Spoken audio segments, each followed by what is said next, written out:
These four men discovered some of the biggest treasures in history. However, each one had to fight government institutions to keep it. Some went to prison, others lost everything. But the last one on the list, he discovered so much that his discovery had to go all the way up to the Supreme Court. Were they allowed to keep it? Let's find out by starting with number 4.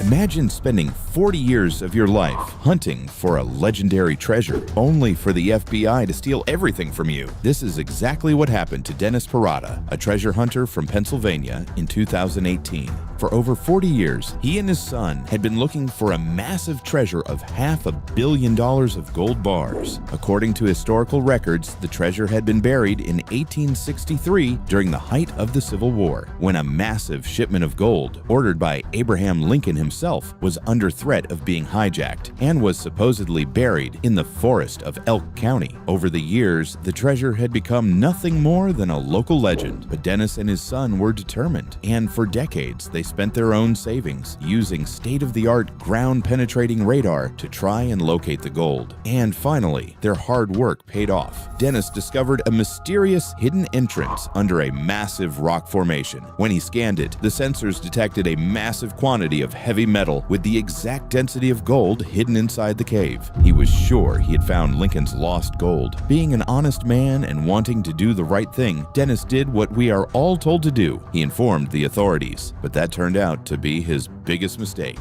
The FBI dispatched a massive team to Elk County, but when they arrived, they asked Dennis and his son to stay locked inside their car while they were conducting their investigation. We've identified through our investigation a site that we believe has U.S. property, which is valuable and belongs to the U.S., particularly gold, maybe silver. Locals reported seeing a fleet of black armored trucks and heavy ATVs rolling up the mountain in the middle of the night. There was something in one of those trucks. Now, I can't say for sure what was in there. And the next morning, the FBI agents told Dennis absolutely nothing was found. They packed up and told him to go home. But Dennis sensed something was off. The very next day, he brought his own scanners back to the cave, and the massive gold signal was completely gone. I went back the day after they dug with all my equipment, and we didn't get no more gold or silver readings. Dennis was furious, and he took the FBI to court. Using the Freedom of Information Act, he demanded to see the security footage the FBI had recorded that night. But the FBI claimed that the video files had mysteriously disappeared, and the remaining photos were conveniently corrupted.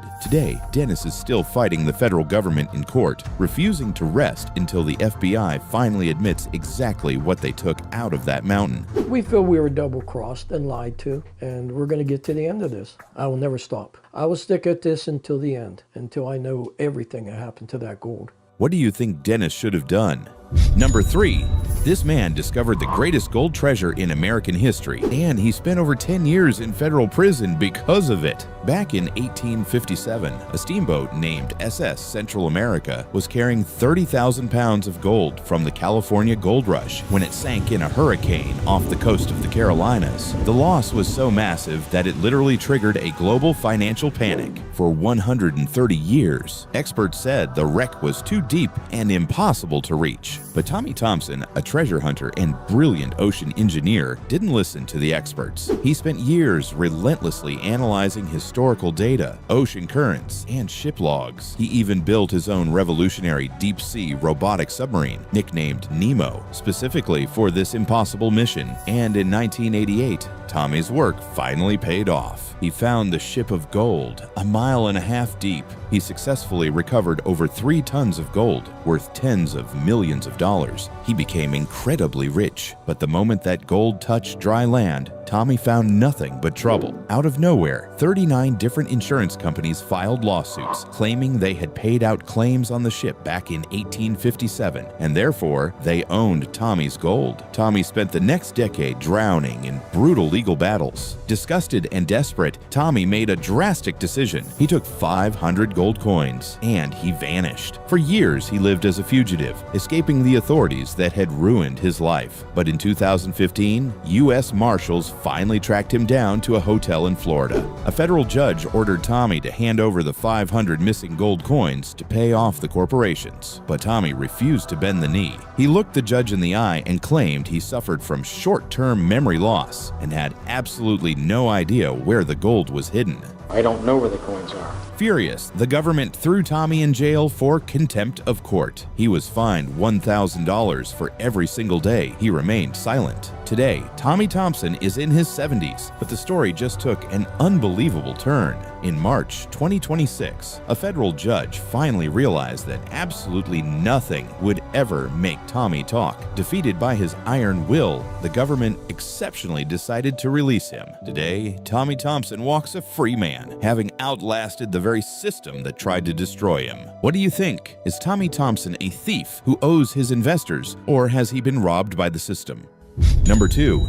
Imagine stumbling upon the largest hoard of gold coins ever found in America, worth $10 million, while casually walking your dog on your own property. Sounds like a dream, right? But it actually happened to an ordinary Californian couple in 2013. The greatest North American buried treasure find ever. But what seemed like a dream almost turned into a nightmare. The couple, known only as John and Mary to protect their identity, were taking a quiet morning stroll with their dog on their rural property in the gold country of California when Mary noticed an old rusty metal can sticking out of the dirt. John grabbed a stick to pry it out, but when he tried to pick it up, it was incredibly heavy. And imagine their surprise when they found that it was filled with mid-19th century gold coins. They immediately went back up there and dug around, and sure enough, there was another can, maybe a foot and a half over. Over the next few days, they carefully dug out 7 more cans. What they found inside made history. 1,427 perfectly preserved, mint-condition gold coins dating back to the 1800s. At first, the couple didn't realize the incredible value of what they had. I think that their idea of value was that maybe the best coin in the group might be worth $5,000. So I said to them, well, this one coin alone could be worth tens or hundreds of thousands of dollars.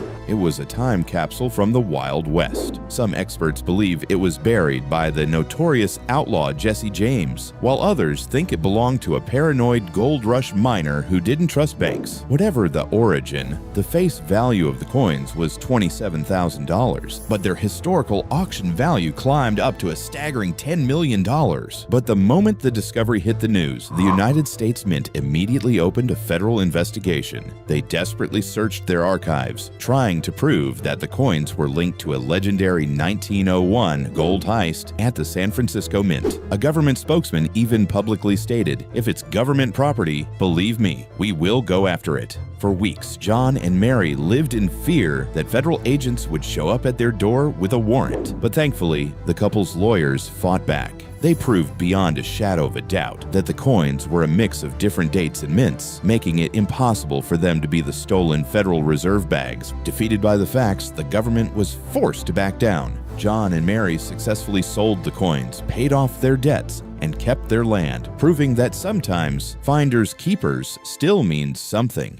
And here we are, the story that went all the way up to the Supreme Court. This man discovered a $500 million treasure on the ocean floor, but he had to fight the state to keep it. It all starts with the legendary Nuestra Señora de Atocha, a massive Spanish galleon that sank in a brutal hurricane off the coast of Key West, Florida in 1622. It was loaded with a massive treasure meant for the Spanish crown. Tons of silver, gold bars, and priceless emeralds. For over 350 years, it remained lost under the ocean. But Mel Fisher, one of the most determined treasure hunters the United States has ever seen, dedicated 16 years of his life to finding the wreck. He endured bankruptcy, mockery, and endless empty days on the water. But the true cost was far worse than money. In 1973, Mel's oldest son Dirk and his daughter-in-law Angel drowned when their salvage boat capsized in the middle of the night. Despite the unimaginable grief, Mel refused to quit. And finally, in 1985, his crew hit the mother lode. They found the main pile of the Atocha. It was a sight straight out of a movie. 24 tons of silver bullion, 125 solid gold bars, thousands of silver coins, and glittering Colombian emeralds. The total value was estimated at an incredible $450 million.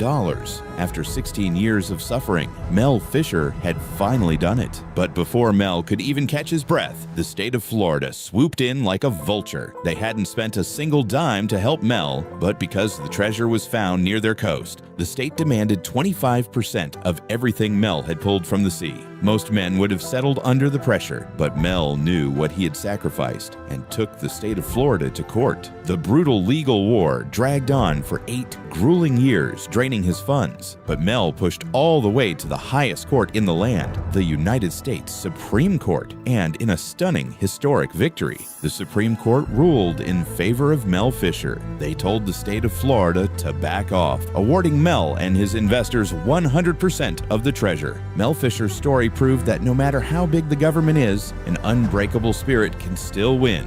What do you think? Did Mel Fisher's 16 years of sacrifice mean that the state had absolutely no right to the treasure? Let me know in the comments below, and remember to subscribe for more Untold Riches.